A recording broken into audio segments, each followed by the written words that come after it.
So guys, what I'm doing on this machine particularly is a 2-minute set followed by a 1-minute break. I'm gonna run through that 3 times.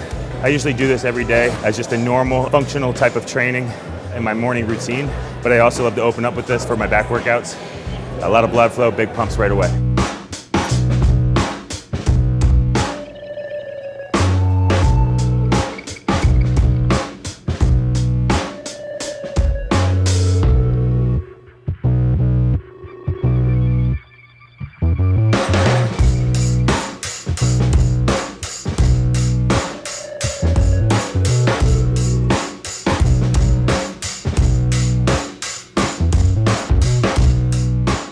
All right, guys, I mentioned earlier that I'm gonna be doing alternate grips today.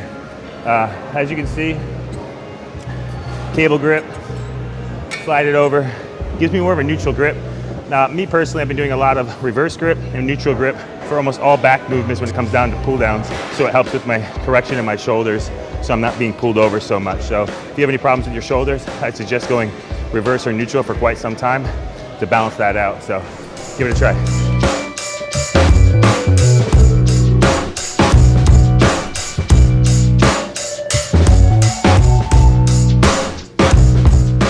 As far as competition goes, I haven't picked one yet, but if I do one, it's definitely gonna be the Ferrigno or next year's Arnold Classic.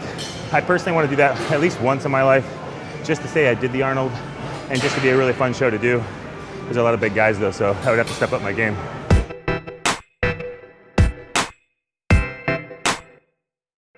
So we just finished the pull downs using the alternate grip. Now I'm gonna go to a variation of a pen lay row. I'm gonna be doing them off the bench, letting the weight completely sit. And this one, I'm actually gonna focus on more of a 2-second contraction at the top, and maybe a flush 5 at the very end, just to flesh out those last few reps. Not using too much momentum on this, really focusing on that Christmas tree, that lower lat. So let's hit it.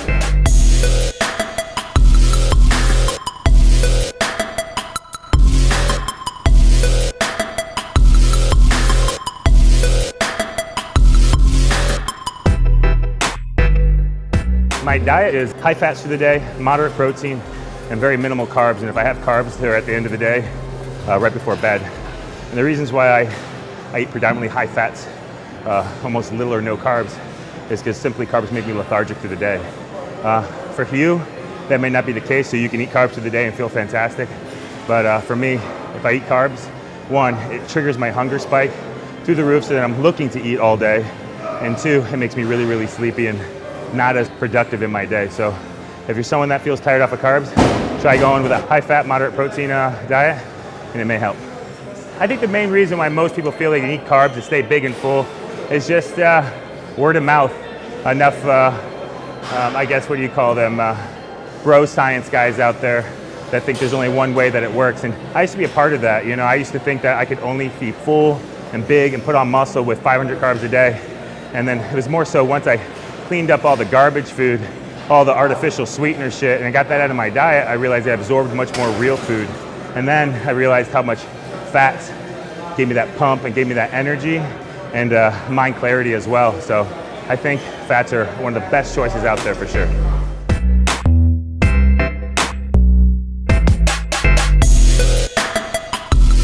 The next movement is going to be a T-bar row, alternate grip. I've been carrying these around with me, usually part of my back workouts nowadays. Slide these on like so, and now you have a neutral grip. Trying to get away from over all the time, just because I think it just wears and tears on our shoulder after a while, especially after like 18 years of doing this. So alternating grips, going neutral or reverse, has really helped my shoulder balance itself back out. So let's put some weight.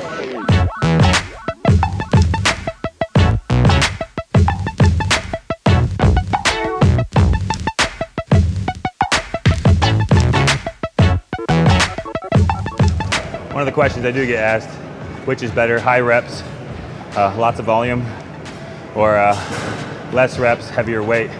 And the truth is both. Consistently switching it up is key, but also spending enough time on it is key as well. 4 to 6 weeks and switching it up is what I like to do. Also, there's 2 different ways to break down the muscle or grow muscle. If you do it with heavy weight, you're breaking down that muscle, tearing it for it to rebuild and grow. And then the volume is the pump. And then that's stretching the fascia, more blood to be able to come on through and make that muscle bigger. So there's a few different ways. I like to do both. You can start off by lifting heavy breaking it down, and then volume towards the end. Or you can do all volume or all heavy. Trick is switching it up.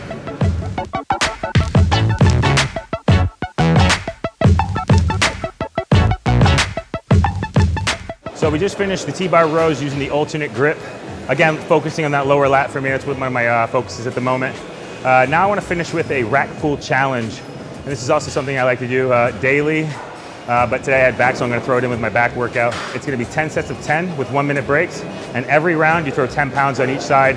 So the starting weight is 135. The ending weight is 335. Minimal breaks. I only use a minute, so try to stick to that minute break. Let's go to work.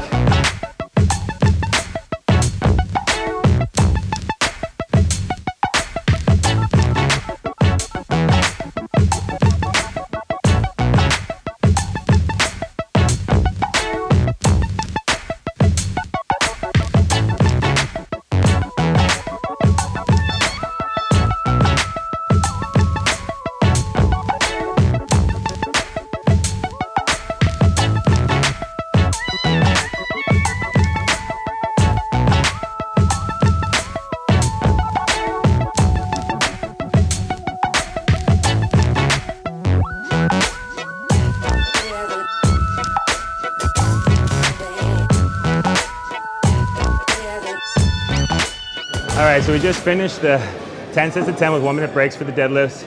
The weight is not the point of the exercise too much. It's the strict form, the constant tension, the explosive off the rack. It's not a touch and go. It's a totally deload the weight and come off the rack, but all said and done, it was a really awesome set.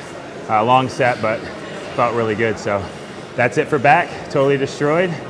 Be sure, guys, to subscribe, tell your friends, share our posts, check out our new app.